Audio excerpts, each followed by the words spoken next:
Jacob आबाद में बिखरे क्रिसमस के रंग। एक सरकारी स्कूल में सजाई गई शानदार तकरीब, जहां गैर मुल्की वफद समेत क्रिश्चियन बिरादरी के मर्दों, खवातीन और बच्चों की एक बड़ी तादाद ने शिरकत की। मुनक़दा तकरीब में बच्चों ने किया अपनी सलाहियतों का मुजाहरा, टेबलोज पेश करके हाज़रीन से खूब दाद वसूल की। तकरीब के शुरका म्यूज़िकल प्रोग्राम से भी खूब महजूज हुए।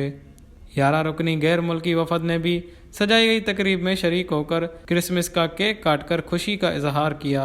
आए हुए मेहमानों का कहना था कि अमन, मोहब्बत और भाईचारे को फ़रोग देने के लिए शरीक होकर एक होने का सबूत दे रहे हैं। ये हमारे गेस्ट जो है ऑल नेबर्स दुनिया भर से स्पेशली अमेरिका से ताल्लुक़ रखते हैं, और इन्होंने जो है ना डिज़ास्टर में, फ्लड में बहुत काम किया हमारे साथ मिलकर, और इस वजह से वो चाह रहे थे कि अब हम क्रिसमस के दिनों में भी यहाँ पे आएँ और उन लोगों से मिल सकें जो इस शहर में रहते हैं।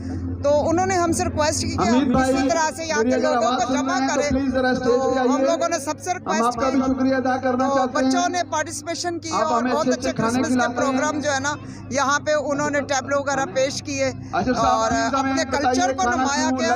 इससे उन्होंने ये देखा कि यहाँ के लोग कितने मेहमान नवाज हैं और मोहब्बत करने वाले हैं।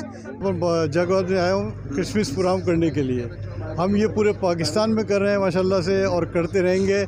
हमें अमन और पीस का पैगाम देना है लोगों को। हमें लोगों को बताना है कि हम सब एक हैं, क्योंकि अगर हम इंसानियत की खिदमत करेंगे तो वो असल मज़हब है। मसीही अकाबरीन का कहना है कि अमन और मोहब्बत इस्लाम और हज़रत ईसा अलैहिस्सलाम का मुश्तरका पैगाम है। वश न्यूज़, जैकब आबाद।